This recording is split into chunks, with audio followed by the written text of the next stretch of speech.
Welcome to another episode of Everyday Man Profound Conversations. My name is Jonathan Richardson, one of your co-hosts. I'm here today with my comrades, my brothers and fellow co-hosts. We have Brenton Ruger, Adam McConnell, and the wizard behind the scenes, Ken Emmer. We are representing Mankind Project, Greater Carolinas. So this is a series of monthly interviews covering a wide range of topics centered around racial, social justice, health matters, sexuality, gender studies. So every interview will feature guests who specialize in these particular topics. We offer this platform to expand our boundaries, to push the envelope for change by bringing awareness to those who may not know, so everyone's voices are heard. This is a joint effort sponsored by the Mankind Project of Greater Carolinas. We're a chapter of the MKP USA. It's a global organization whose primary focus is on wellness for men. And as initiated men, we are responsible for our own well-being, and we offer support in any way we are capable of for our fellow brothers who are in need. This is our why. So with any further delay, we're going to be talking about why some feel the need to discuss reparations for Black America. Okay. And we have today two guests, very honorable men. I've had the pleasure of meeting them last July in Asheville, North Carolina, through some intimate family acquaintances. I just want to introduce Rob Thomas, David Greenson of the Racial Justice Coalition. Welcome today, fellas. How's everybody feeling? All right. Pretty good. Good. Yeah, Good. I just want to go beyond my introduction and give you both a few moments to discuss with our audience. You know, who you are, where you from, what you are involved in, and perhaps why, if that's okay with you all. And either one of you can go first. We'll start there, okay? Okay.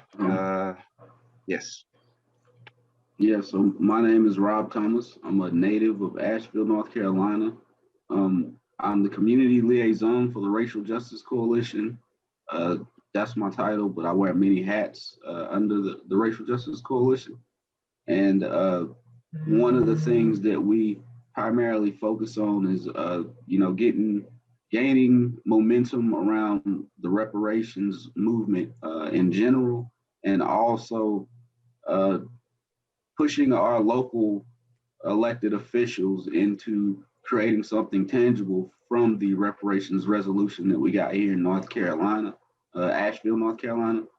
And the reason why is, we Black people in America have the worst disparities no matter what system you look at, whether it's healthcare, whether it's education, whether it's home ownership, whether it's housing, whether it's employment, the justice system.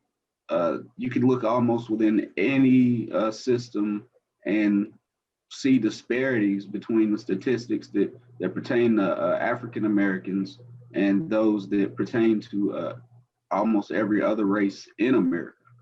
Um, and knowing how all these systems are so interconnected and intertwined, it's going to take a massive overhaul to make a difference in any one of these systemic areas.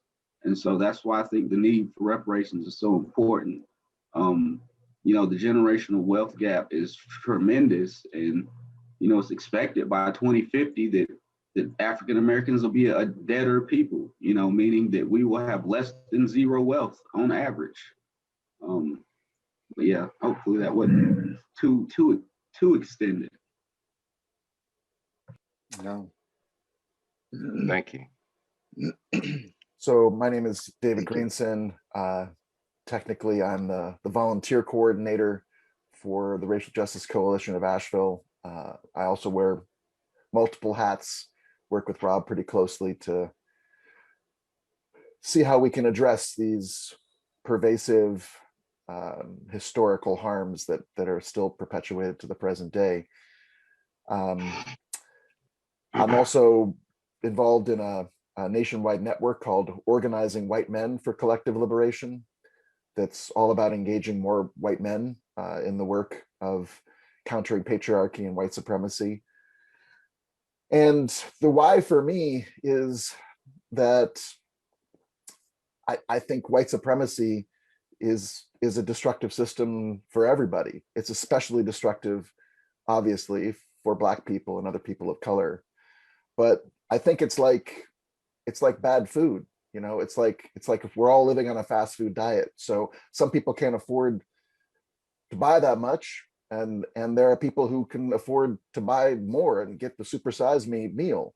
But ultimately, it's just bad for all of us. It's a destructive force, and I think standing by and watching other people or being complicit as other people are being oppressed wears away at one's soul. And I think for most of my life as a bystander to this process, it's had a lot of impact on me. And I think being in line with trying to reverse that and calling out my white people, and especially my white men, on how important it is for us to join this struggle, I think is just work that really enriches my spirit. Mm, mm. Thank you for that. Awesome. Thank you for that. So yeah, this has definitely been a hot topic. It's been something that's been an ongoing conversation for many years. I've recently been reading stuff about how the U.S. paid reparations to the Confederate soldiers, former slave owners. I think the sum of $300 per body, per person that they own, the enslaved person that they own. And to date, that they still pay Confederate soldiers' descendants, right? That's one. Back in 1892, the U.S. government paid, I think, $25,000. There was a riot down in New Orleans where 11 Italian immigrants were killed, lynch mobs and things like that. And they ended up paying those families, and also an apology to the Italian government. I do believe the Japanese were paid reparations for their time spent in concentration camps during World War II. We have instances of the Jews were paid reparations for their time spent in concentration camps. I do believe they've been granted their own country, their own nation. Not to minimize any of that, but why not Black America? You know, the differences between those instances and ours is, they weren't the economic engine that got, this country on its feet. That totally different circumstances. So, there's been just a lot of pushback on that. I've had a time privilege last week to watch the HR 40 congressional hearings, and they had several panelists on there. Everyone spoke to as if they were for reparations, but they had their different angles. They had their different differences of opinions of what it looked like, how it was structured, how it would be structured. So I guess the first question for you all would be specifically, what type of reparations would you all be pretty much, what's your angle? Which type of reparations would you look for as a racial justice coalition? Does that make sense? Would you like me to go first on this one, David? All right. So, reparations is a complex word within itself. Repairing damages that were, previously done. It also means stopping the harm from happening. Like we haven't even stopped the harm from happening yet. So to like put it in the context of how I visualize reparations, one is stopping policies that are currently discriminatory and still oppressing our people. And then the next phase of that is addressing the different forms of harm that we faced. I believe that we aren't just owed reparations for slavery, like and so like it comes in many different forms. In the case of slavery, I fully believe that the federal government is the culpable party, whereas they can literally print the money off and give it out over a 10 to 15-year span to actually prevent inflation. And it's estimated that the debt owed by this nation for slavery, which would supposedly end the generational wealth gap, or get kind of knock it out and bring it to zero, is about in between 12 and 18 trillion dollars, not billion but trillion. That's the federal government. Like every local government in the United States combined does not have that much spending power in a year. And then, like after that, I said, for each instance, it needs to be repaired. For urban renewal, that was a nationwide thing. That needs to be a form of reparations for it. For the discrimination and for all the lives lost from malpractices and discriminatory practices in the healthcare system, that needs to be reparations for that. For the Black men that were preyed upon, Black men and women that were preyed upon for centuries by the criminal justice system. That needs to be reparations for that. I mean, even after slavery, they still had, Black codes where if you were seen without a job, like you were automatically turned into a legal slave under the 13th Amendment. And then we have the Jim Crow era.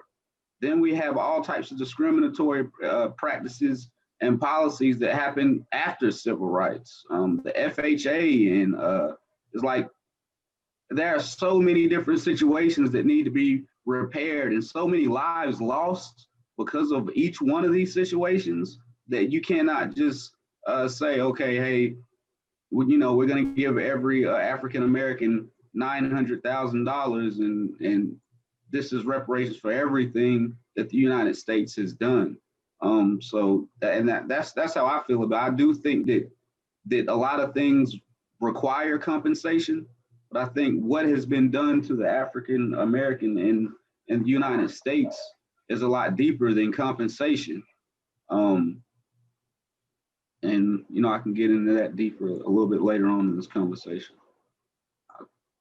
Okay. Rob, that you mentioned that was one of the questions I had, because it seems like an elephant. What, in your mind, what are the first few bites that you take of that elephant? There's so many areas. What is your thoughts on that? Where to start? Because as I don't know a lot about this, and as I started getting into it, I really saw just how vast it was. Would you be willing to speak to that? Like, what are the first few? I know the coalition and what you guys are doing. And well, looking at reparations, the first start for me is extremely obvious. It is stopping the harm from continuing, and it is still continuing. Like we still have so many policies that hold us back, and then it is a deep analysis of each one of these systems. All the things that I named, plus economic mobility, plus any system that contains a disparity, contractual relationships between cities and states and the federal government and the Black business owners. I mean, like, there's so much to dig into. First, you would have to stop the discrimination and oppression from happening. Then it would take deep analysis to quantify what has been lost from each one of these situations, because we've lost lives, we've lost finances, we've been negated liberty in America. And so after that has been quantified, then a redress or a, some type of restitution for each of these instances would need to occur, that the Black community, I don't know, would have to agree upon. Because another stipulation of reparations is satisfaction. So, first is actually stopping the harms from happening though. That's definitely the first part.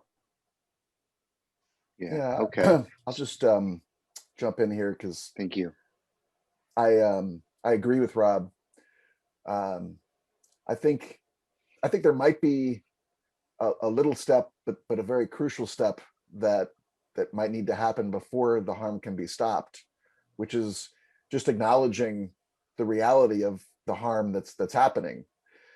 There's a quote that I love by the great Malcolm X that I will paraphrase, which is that if you have a knife stuck 6 inches into my back and you pull it out 2 inches, that's not healing.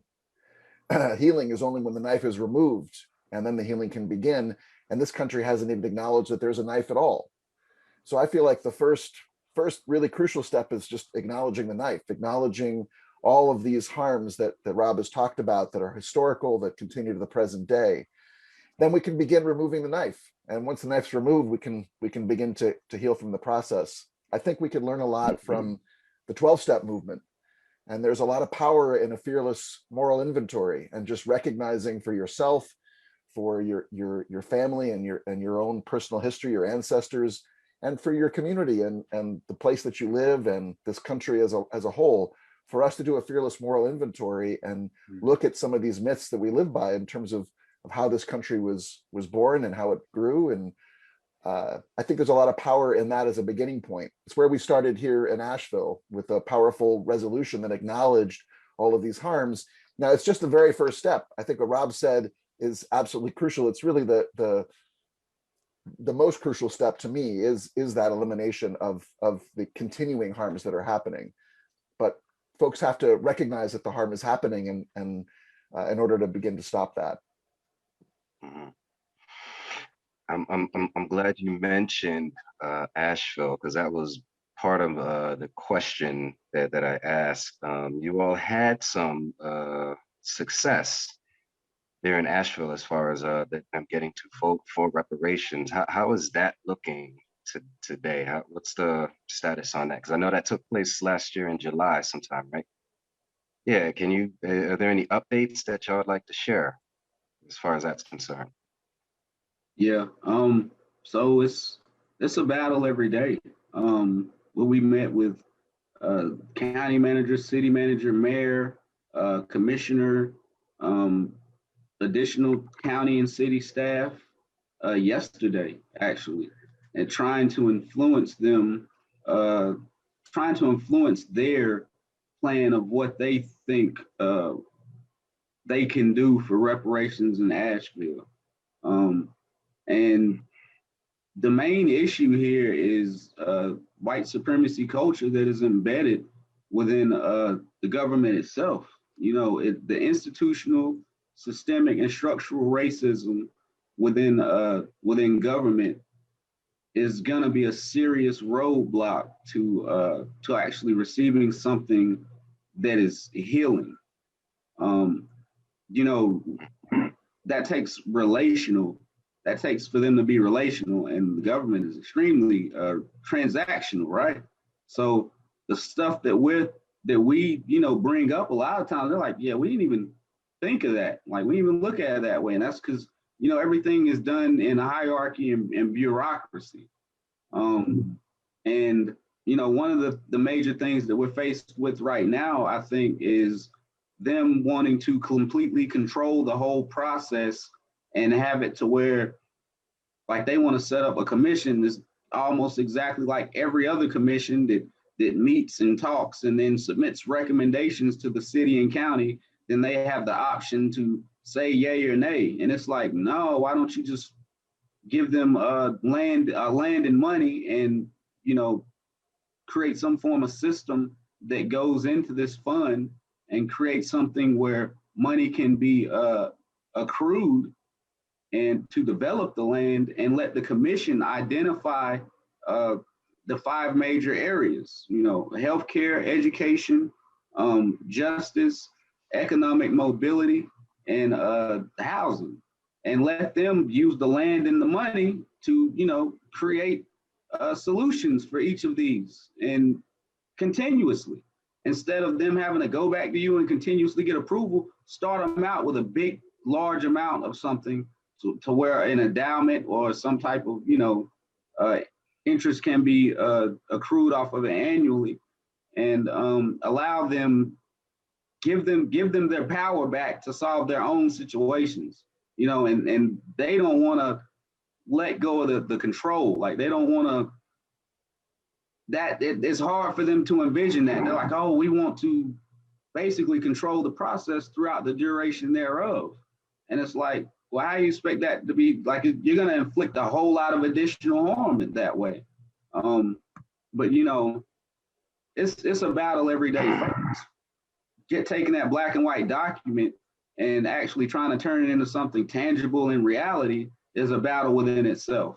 Like, if it was up to them, we'd be talking about it for the next 5 to 10 years probably, and still wouldn't have no money, no land, no nothing to show for it, but some conversations and truth and reconciliation. Conversations are important. Truth and reconciliation is important, but we also need substance. A lot of the things that the city or governments like to do is, symbolic. Oh, we're doing this to show you all that we care. We're doing this to show you this. It's like, well, where's the substance? How much? What are we benefiting? What tangible benefits are we gaining from this? Yeah, I agree with Rob. It is a challenge. I'm very proud that our city council and our county commission passed these resolutions. I think it was a bold move on their part, and I think they are, understandably to some extent, given what Rob just said, given the way that they are used to doing things, overwhelmed by the challenge that they've taken on. This is not a typical problem that they try to solve, and it's going to take some real outside the box thinking, some real aspirational thinking. How do we address this problem, which has bedeviled this country, our region, for centuries? It takes real audacity, and that's challenging for local governments, for any government, for any politician, I think, to think outside the box in that way. So we see our role as trying to influence them, as Rob said, to hold them accountable, to try to push things in the direction that they need to go, which is something big and outside the box that's game changing. May I ask a question?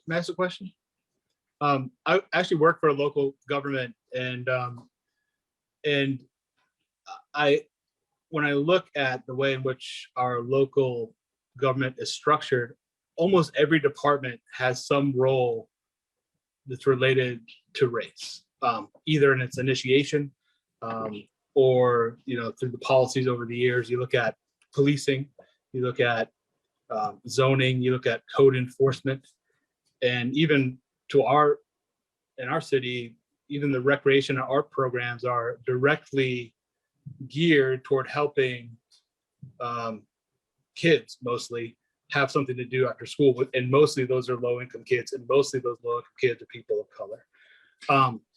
And so it's just interesting to me when I'm working within that ecosystem to say, wow, it's insane for me to realize that every little thing that we do has some underlying theme of race there, whether that's positive or negative.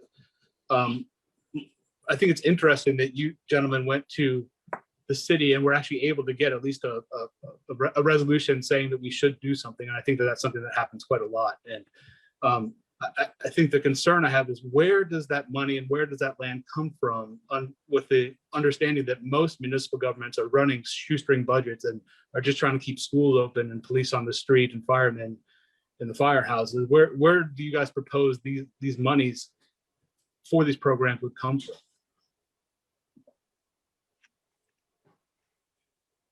You want me to start first this time, Rob? Yeah, it's your turn. I can, but No, it's okay. I don't mind. I think our vision is that the city and county governments create some independent structure, which they've done in the past, some sort of blended component unit, which could receive funding from businesses, from nonprofit organizations. The local governments are not the only parties that need to be approached around reparations. We have institutions that have been part of this community going back for a long time as well, that played a part and therefore really should be part of the solution. So our vision is to accumulate much more than just the money which the city and county can put in. I think the city and county have a lot that they could do beyond just putting in money, which is to begin to address what you were just describing, which is all the ways in which race and racism play a part in every aspect of these institutions and these government agencies and interactions. They could go further in insisting upon an equity analysis of each of these departments and in asking them to evaluate their own actions. I think that with a proper equity lens, you could address a lot of the current harm that's happening. It's happening every single day. You know, in Asheville, North Carolina, we have one of the highest rates, the highest disproportionate rates of stoppages of cars for Black people. Black people get stopped far and away much more than white people in this town, even though there's no correlation to criminality. And so these are the kinds of things that the government can really begin to address through an equity analysis and through changing those policies.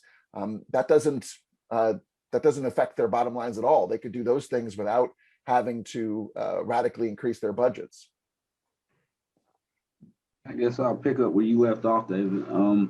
Also, our city has a lot of land, a whole lot of land. They actually bought thousands of acres in 2019, and they still have some of the land that was taken through urban renewal, a very small percentage of it, but it's still actually a nice amount. And some of it is actually, I want to say a couple of sites may be prime real estate.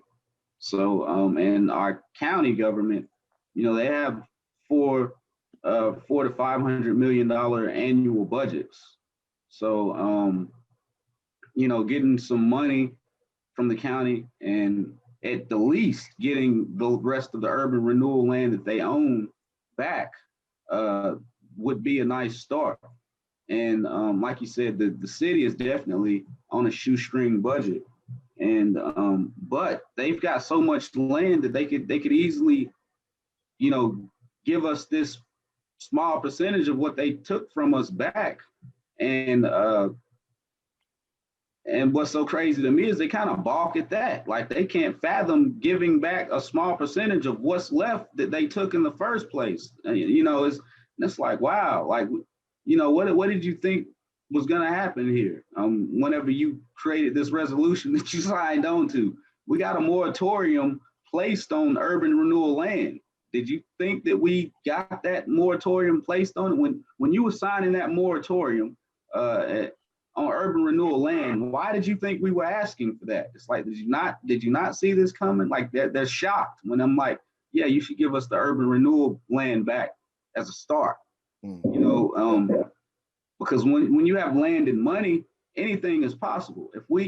What was taken from us, through urban renewal and disenfranchisement and redlining and all types of discriminatory practices, essentially was our economic floor. It was our ability to rotate the dollar throughout our community before it leaves our community, which, now that doesn't happen within the African American community. We don't have businesses, we don't have institutions, we don't have corporations to do such. So anytime we make a dollar, it immediately leaves our hands as soon as we spend it.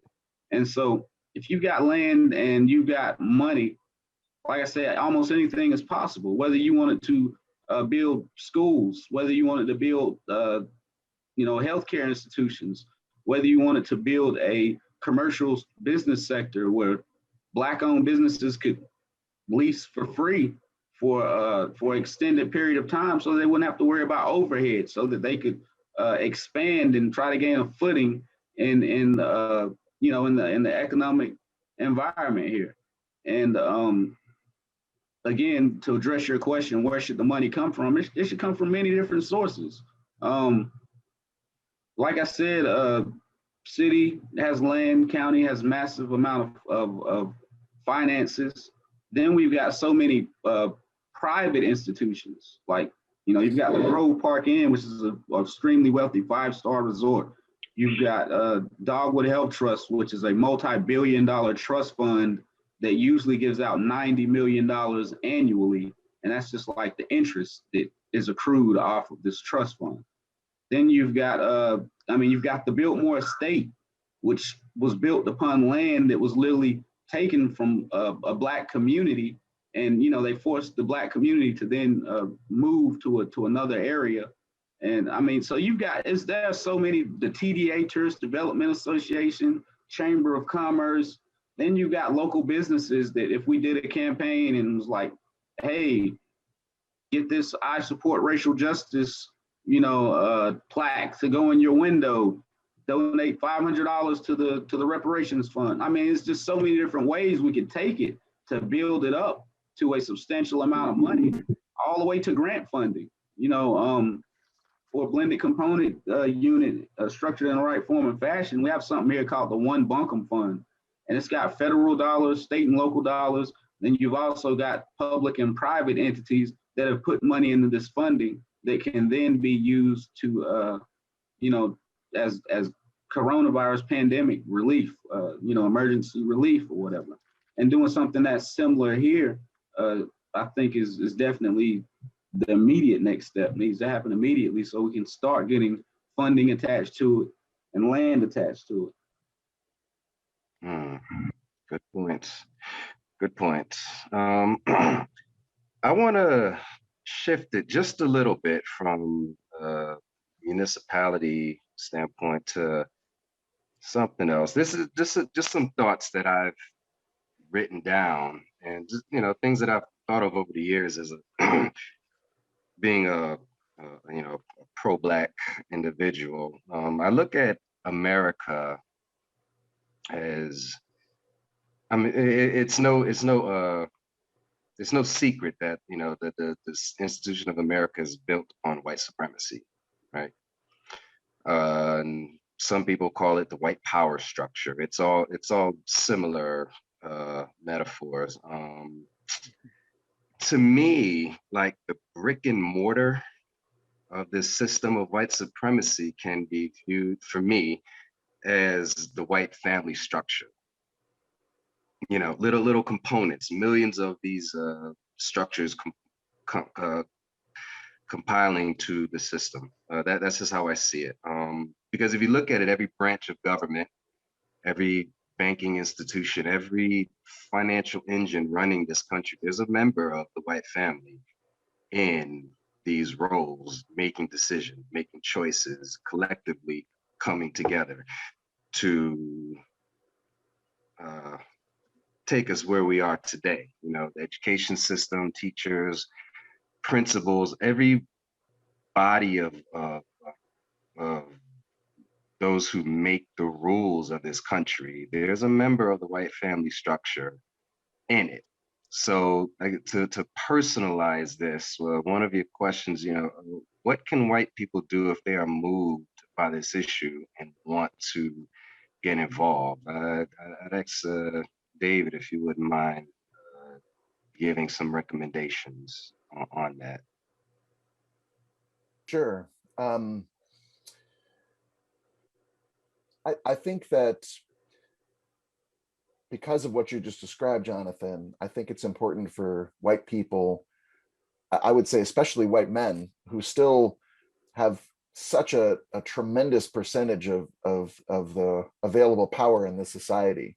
Jeff Bezos, if you're listening, you can send contributions to rjcavl.org. We're happy to receive any especially those rich white men, but that we have access, we have privilege because of these systems that have been in place and that are still in place. And that gives us the opportunity to have influence. It gives us a voice. It gives us a way to try to sway the needle in the other direction. So I always suggest to people, find out ways to get involved in your local area. I'm a big believer in the power of local organizing and starting where you are. I absolutely agree with Rob and others that ultimately this is something that has to be taken up on the federal level, but I think we have to work our way there. We have to build the support for that.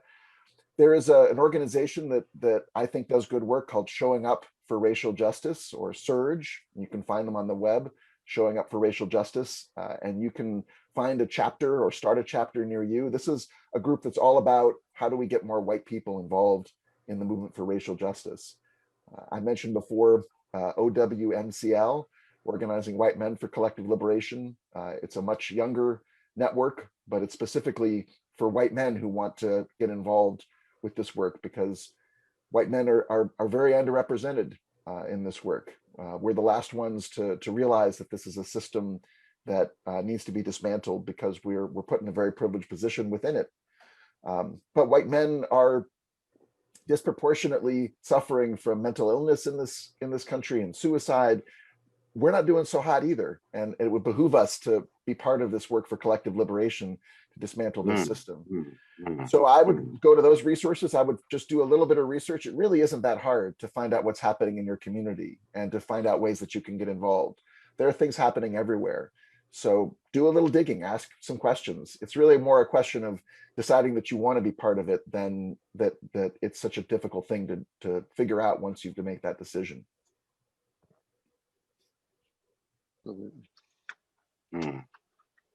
Good. Yeah, I've also come across this term, emotional reparations, as part of the healing process, because it doesn't always have to be about money and the wealth gap. That's a huge role. It is, and I would never knock either one. I personally, as a black man, as a black-bodied man in this country, we're all of that age of video games, right? The you're on the last man, and there's a time that you have to complete the board. And I remember being stressed at that age as a child. You're on your last man. If you're running through this obstacle course, you're trying to accomplish something.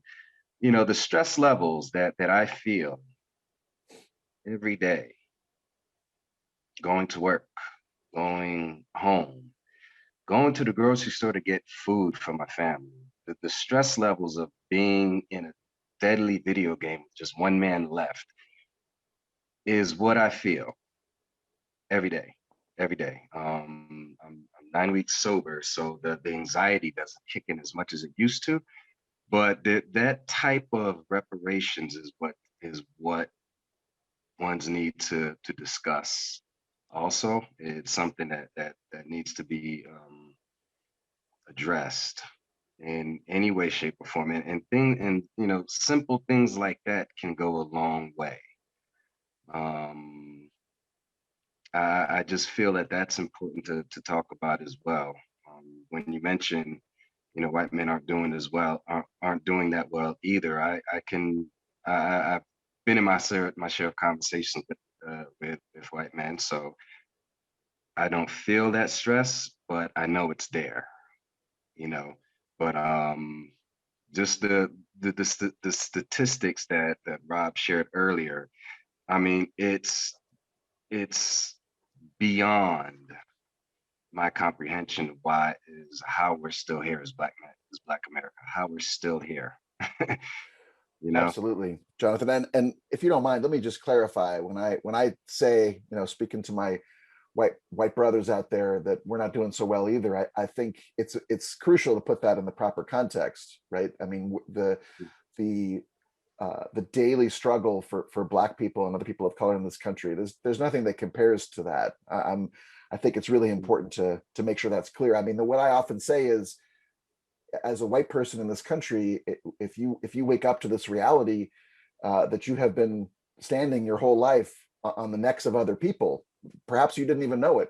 That may be the reason that your back hurts, because that's not a good place to stand. But you don't want to be complaining about your sore back to the people whose necks you've been standing upon, because that's a whole other different level of persecution.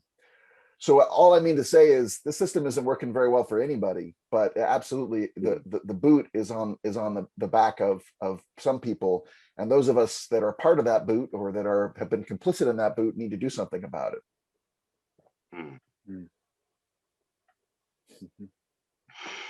Indeed. I can't help but think that, you know, some of this goes back to our economic system. I mean, slavery was an economic system in itself, right? And the establishment and continuation of an underclass is something that capitalism really requires. And I know that, you know, there's a lot of debates to have about that, but at some point, you know, we have to fundamentally look at our overall economic system and how it's affecting all people, not to say that to diminish the struggles of people of color and how they deserve reparations. But I think the public policy of how you implement that and how you get that through Congress, how you get that through local governments that aren't as progressive as Asheville are really challenging. And so I guess one of my questions, and I think that Cory Booker, you know, in the Senate has put together this idea of baby bonds that would be sort of race blind, but establish funds for basically the next generation of people, whether that's white, black, Hispanic, whatever, and whether or not, at least to some extent, that would be. What do you guys have any thoughts about that? As how that would be a way in which you could place back that floor, that economic floor, so that when people get to of age of adulthood, they at least have some level of funds in which they can establish themselves, whether that's through school, housing, you know, or other investments. You guys have any thoughts on that?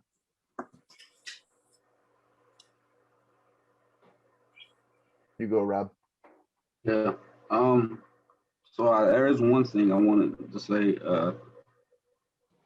As far as if I don't feel it can be classified as reparations if you're doing it for all races, plain and simple. Like if you're not doing something specifically for African Americans or whatever race that you know accrued the damage, that were the victims of the actions, it's not reparations. I mean, you can call it you know, atonement for so I don't know, something else, but you know, once you get into that, because the Homestead Act, that was for white people, black, you know, wasn't for all races. The redlining that happened, it was specifically centralized around black communities. This didn't happen to white neighborhoods. The you know, the black codes, segregation, the discriminatory practices from the Federal Housing Act, mass incarceration over the past, you know, couple centuries, discrimination within healthcare. This didn't happen to all races, like, you know what I mean? So yeah, once you start talking about doing something that is beneficial to all races, then yeah, you're outside of the context of reparations to me. I do think the baby bonds idea is a good is a viable and feasible step forward, and a part of, you know, it could be a part of reparations if specifically done for the individuals that is supposed to be repairing the damages for. But once you open up that window and make it to where it's like, we're going to do this for all people, you know, the stuff that happened didn't happen to all people. The affirmative action, the you know, all the advantages that the white race received, that didn't happen for all people. So it's like, why, you know, the policies and laws have changed now to where it's so hard to positively discriminate for one specific race, and they use that to hide behind and say, well, it's illegal, we have to do it for everybody. But if you notice, what we're doing affects 70% of black people. So we're still helping. Like when you did the Homestead Act, it didn't just affect 70% of white people, and 30% of black people. Like no black person benefited from the Homestead Act. So it's like, now you want to hide behind laws when it was legal for you to negatively discriminate. And now it's like, okay, we can't positively discriminate now because it's illegal. Well, that to me tells me that you need to go in there and change some of these laws. And what they won't say is that it actually is legal. If you can prove that negative discrimination has happened, which we have so much information that is super easy to prove, and the act of the positive discrimination that you are doing is to address the negative discrimination that happened, positive discrimination is actually legal. I mean, look at Harvard, with their affirmative action program, they were sued for that. They went to the Supreme Court. They showed and proved that negative discrimination had happened, and they were doing positive discrimination to address the negative discrimination. They won. Look at Brown versus the Board of Education, another case where positive discrimination was deemed legal. Yeah, I completely agree with Rob. I think it's a challenge we have here locally in terms of educating our public officials around what reparations really mean, and that you can have a policy that might be a really smart and good policy, like baby bonds on a federal level, or in our local area, we definitely need more affordable housing. And folks will say, well, isn't that a form of reparations? And as Rob just explained, no, it may be a really good idea. We may need it. We do need it, but it isn't going to address these inequities. And there's a long history to this of lower class white people and black people being pitted against each other. It was a deliberate strategy. In the early days of this country, you had white indentured servants and folks that had been stolen from Africa working side by side, often running away together, often building relationships together. After they were able to secure their freedom, they often got married to each other. There was a beginning to this country where there was a natural alliance between the working class people in this country. And then the whole creation of race really was an invention of this country. Didn't exist before, this whole idea of white and black. There were people from Europe. You were a Dutchman, you were an Englishman. There was no such thing as white. It got constructed so as to create this tiered system that you referenced, Adam, and to pit these folks against each other. So yes, we definitely need to mend that split and recognize that we have a lot of common interests and that we can fight together. But I think it's also pivotal to recognize that we have to address the specific inequities. As Rob said, we have to find ways of tilting the scale back the other way, because we've seen in the 50 years since the Voting Rights Act and since the Civil Rights Act that the disparities have not gotten better. They've actually gotten worse because we've never gone back and tried to address these issues in the deep way they need to be. Yeah, it's always interesting to see how the landscape is shifted and manipulated to keep this order in play. That's always been something that the government has been good at, regardless of how the resist or the struggles may show up. However, we're able to make moves and make progress. The walls are moved, the goalposts are moved. Choose your cliche. They've done it. They've done it to us to keep where we are.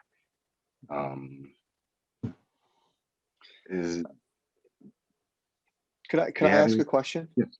Yes, sir. Would you be willing to speak a little bit about the process of the resolutions that were passed in Nashville? A little bit about how long that took and what those resolutions state, for people who are listening to this that may want to get involved and may have that kind of influence.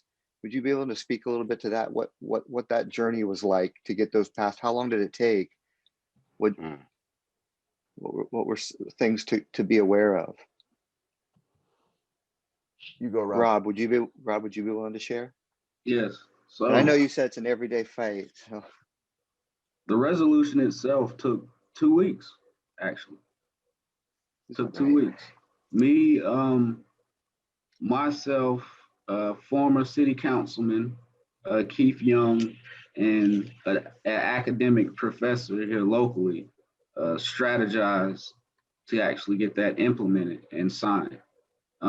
Over the summer, we had protests pertaining to the death of George Floyd, who's a Black man that, died at the hands of police May 25th. And myself, and a lot of other additional community members were organizing protests.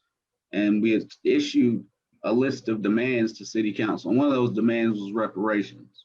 I had been communicating with people inside of the system as well, and we kind of strategized. We collaborated and strategized. So Keith is on the inside, I'm on the outside, and Dr. Mullen is helping to create the resolution itself, the wording and everything, and the ideation of it.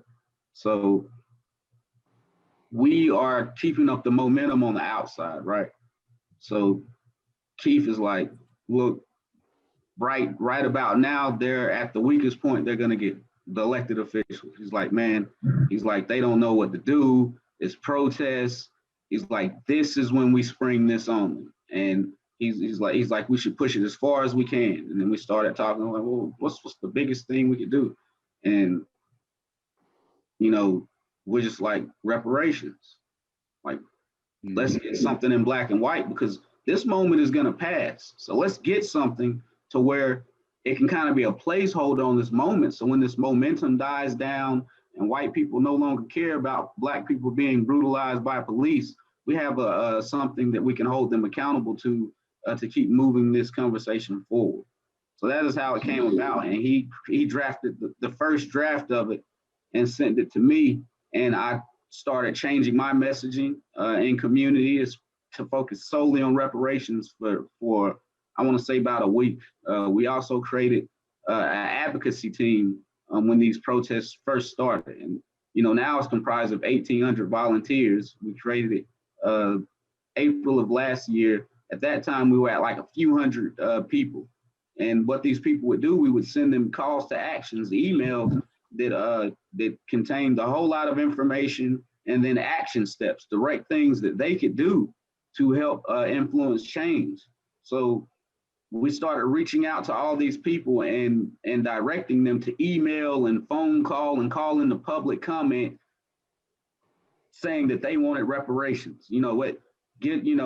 This is what they need. This is what our elected officials need to be focused on, reparations. So City Council and they received over 3,000 emails and phone calls within like a week or two, within a 2-week span. So that really shook them. So then Keith comes and he's like, hey guys, like this is him talking to the elected officials, like, hey, I've got the solution to our issue here. Like, I've got this resolution, it'll satisfy everybody, and we can win and look like the good guy, and this is radical, it's never been done. And they're like, oh yes, and they look at it and they all make their edits on it, at the council check-in. So the final draft is different from the first draft that we created and I've seen. In some ways it's stronger, in some ways it's slightly weaker. But that's pretty much how it was. Me and community members collaborated with people inside the system. And that's how change really happens. Activists alone can only do so much. Elected officials alone can only do so much. But when you strategize and organize and move in a coordinated effort, and he was letting me know, like, okay, they're really weak right now. Hit them with this. Hit them, if you hit them with the emails right now, that'll push them right into my hand so I can get them to sign this resolution. And the resolution was signed, and in the meeting yesterday, that's why I was laughing when the mayor, Esther Manheimer, was like, we kind of signed off on this resolution, and we didn't know, what we were signing on to. Like, we done, now we've signed up for this, and it's kind of, is huge, and I don't think we really realized what we were signing on to. And I'm laughing in the meeting. She's like, yeah, I see you giggling, Rob. I'm like, yeah, that's exactly what happened to you all. We caught you while your guard was down and got you to sign this, because like a year ago, not a year, 2 years ago, like it would have been impossible, 3 years ago, 5 years ago. If we were to try to do it now, like they probably balk at the idea of reparations. Oh no, you know what I mean? Like we caught you with a weak moment and we took advantage of it. And it was like the perfect storm of protests, people out in public, of emails and engagement throughout this process, calling in the public input. I mean, every city council meeting, they were calling in, giving it to our elected officials, like, y'all should be doing better. So but in real time, it happened in about 2 weeks. And that was a lot of planning, a lot of organizing as far as demonstrations, a lot of strategy of, how to direct people's energy towards pushing elected officials in the way that we needed them to be pushed. But I mean, plain and simple, 2 weeks, we created a proposal, pressured elected officials, and got them to sign it in collaboration with, city. Yeah, and what I would add to That's that, amazing. yeah, it was some brilliant organizing, Well as done. Rob said. I think that the good thing about the resolution and the challenging about the resolution are the same thing, which is that it's very strong on acknowledging the harms, acknowledging the knife wound. It doesn't really stipulate anything very concrete except the creation of this commission and regular report backs by the city manager, which was on purpose. We didn't want it to be a checkbox that the city council or the county commission could say, okay, we've already done it. We wanted to open up a process. And I remember Rob and I, almost the day of or the day after it passed, saying like, gosh, we just bought ourselves 10 more years of work at least, because we're going to have to keep moving on this. Like what we've done is just open the door, or maybe put a brick in the door so it can't close again. But nothing's really changed, except for the fact that now we have this piece of paper, and it is a powerful piece of paper, but it also is a very broad piece of paper that needs to be concretized. And that's the work we're doing all the time now. Awesome. Okay. Awesome. That makes a lot of sense. Thank you for that. Definitely. Yeah, well, unfortunately, we are running out of time. We have a few minutes left. Any last minute thoughts by anyone? I mean, I have a piece I want to share, but if anybody wants to speak on anything, just take a moment to do so. Yeah. So there is one thing I like to say, because I want people to know that ending the generational wealth gap is good for all people. So, in my earlier statement, I did make the statement that reparations should be something specifically for the group of people that the damages are, were incurred by. But if you ended the generational wealth gap of Black people, between Black and white people in America, which is about $850,000, so that's what it's been estimated at. It's been shown and proven that gross domestic product would increase by $8 trillion a year annually. So that helps out all people. Awesome. Awesome. Anyone else? Okay. I just want to say thank you guys for setting the example and leading by example. And what I took away from what you shared is, it takes a team. It takes people on the inside. It takes people on the outside. It takes that collective desire to move forward. And we're going to post on this site a couple of organizations here locally that are involved in the fight. I'm a builder, and there's a community land trust that's happening that I'd like to post here. As I see it, the gentrification and people getting pushed out all too frequently. So I just want to thank you guys from the bottom of my heart for the work that y'all are doing. Thank you so much. It means the world to me personally. So, and thank you for your time today. Yeah, Thank you. I just wanted to honor you guys as well. I mean, the work you guys do is not easy work. It's extremely challenging, and I see that every day. I am inside the system, but I also tend to fight the man myself. But I know how challenging that is, and I think that you guys, the way you approached at least that resolution, by getting the pressure from the pull and the push from the outside, and also from the systems inside, is really the way you have to work. You have to work within the systems to affect significant change. And That was very savvy of you guys, and I really honor you for the continued work. You have a long road ahead of you, but I wish you the best on it. Just briefly, thank you for having us on. We appreciate the opportunity. It's great that you guys are doing this series to lift up different things that are happening. So thank you very much. It's been great to be here. It was an honor to be here. Thank you. Awesome. So, All right. Well, I just want to close up with this brief comment. You know, somebody asked me several months back, it was a part of another conversation, a question to think about. She asked me, what can we do to magnify the Black voice? And I had no answer at the time. It took a long time to think about it, because when you look back at history, you know, we've been screaming at the top of our lungs from the times we was kidnapped, you know, and bought here, from plantations to Black codes to redlining to sharecropping. I'm the first generation of my family off the cotton fields, literally. Everything that we've, even till today, we're protesting out there in the streets. I don't think they can invent a megahorn loud enough for Black voices to be heard any louder than we already are. I mean, we're dying out there in the streets daily, and it's being caught on camera.